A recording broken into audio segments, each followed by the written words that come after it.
Good afternoon, Cross Timbers. Today is Monday, October 19th, 2020, and I am Nicholas Ratcliff. Tarleton Art Gallery, downtown ghost walks, and deploying more medical personnel, all coming up next on Texan TV.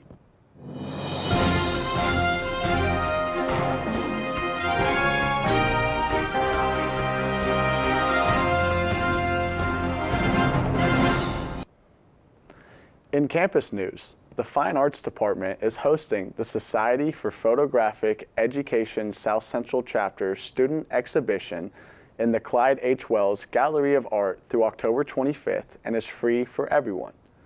This exhibition will be presenting student-created work about celebrating their identities, reassessing their history, reconsidering their privilege, fighting against injustice, and expressing themselves in a way that advances the dialogue of photography. The students who are a part of the exhibition all come from the South Central chapter of the SPE, which is made up of undergrad and graduate students from Alabama, Arkansas, Louisiana, Mississippi, Oklahoma, Tennessee, and Texas. In local news, the Erath County Paranormal Society will be hosting a historic downtown ghost walk. Tours will start at the Stephenville Rec Hall and will take guests around Stephenville's downtown square. The tours will run nightly starting Thursday, October 29th to Saturday, October 31st, Halloween. Tour will leave at 8, 8:30, 9, and 9:30. Masks are recommended, and each tour group will be limited to 15 to 20 people. It costs $10 for adults and $5 for kids 12 and under. This event is a walking tour, therefore, attendees are responsible for their own safety. Flashlights will be allowed. And now, today's Texas, national, and international news from the Associated Press. Governor Abbott has responded to the recent COVID surges in Amarillo and Lubbock by deploying medical personnel and supplies. This is the second time in 2 weeks that the state has deployed response teams to rising COVID threats. 100 medical workers have been dispatched to the Texas Panhandle and arrived at hospitals in the cities yesterday. This isn't the first time the Panhandle has seen a surge response team. Back in May, they saw a spike in cases erupt near meatpacking plants that led to Abbott to send a response team as well and keep some businesses from reopening. However, in May, with a quick turnaround in the right direction, Abbott described it as a model for how Texan can extinguish hotspots. In national news, with the election just over 2 weeks away, both Trump and Biden went on offense this weekend as they campaigned in states they are trying to flip. By engaging with people who typically vote for the opposing party, they hope to gain some extra votes to ultimately win that state's electoral college. Along with votes from the American people, the electoral college is used to elect the president. Each state gets a certain number of electors based on its representation in Congress. Each elector casts one vote following the general election, and the candidate that gets more than half, which is 270, wins. This weekend, President Trump traveled to Nevada and Biden went to North Carolina.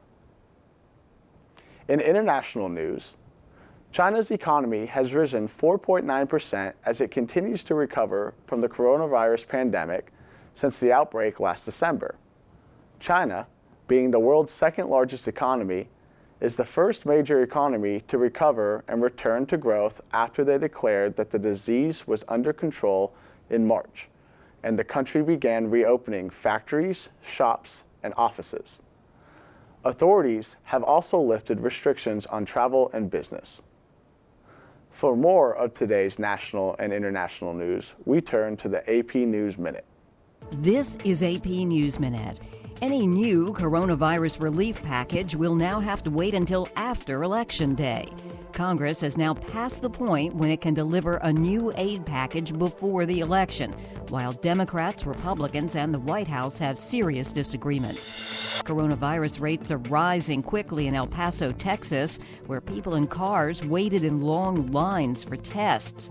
El Paso hospitals over the weekend had their highest ever number of COVID-19 patients. President Trump held a rally Sunday evening in Carson City, Nevada. That state last voted Republican in 2004.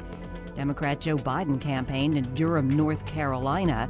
No Democrat has won that state since 2008. SpaceX launched a rocket with 60 internet satellites on Sunday.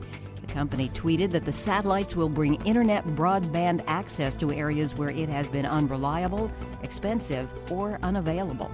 Rita Foley, The Associated Press, with AP News Minute. In sports, Game 7 of the National League Championship Series was played last night in Arlington, Texas, between the Atlanta Braves and the Los Angeles Dodgers. This winner-take-all game got off to a fast start, with the Braves taking a 3-2 lead in the fourth and held it until the sixth, when Kike Hernandez hit a solo homer for the Dodgers to tie it. Following that, Cody Bellinger of the Dodgers hit a home run in the seventh to take the lead. The Dodgers would end up holding that lead and winning the game to advance to the World Series in Arlington, Texas, where they will take on the Tampa Bay Rays in a best-of-7 series. And now for weather, we turn to Sierra Dyson. Hey Texans, today is cloudy with a high of 62 degrees. Tonight the low will be 61 with a 5-mile-per-hour wind. Tomorrow will gradually become sunny with a high of 82 degrees. Stay safe and have a great week, Texans. This has been a production of Texan TV News, a product of the Texan News Service from the Tarleton State University campus in Stephenville, Texas. Watch us live on Apogee Channel 2.1 in the dorms and at 12:30 weekdays if you live off campus. Tune in at Northern Cable Channel 9. You can follow the Texan News Service on Facebook and Twitter, and check out our website at www.texannews.net for all of your latest local, state, national, and international news. Today's broadcast was produced by the Texan TV staff. Have a wonderful day, Texans.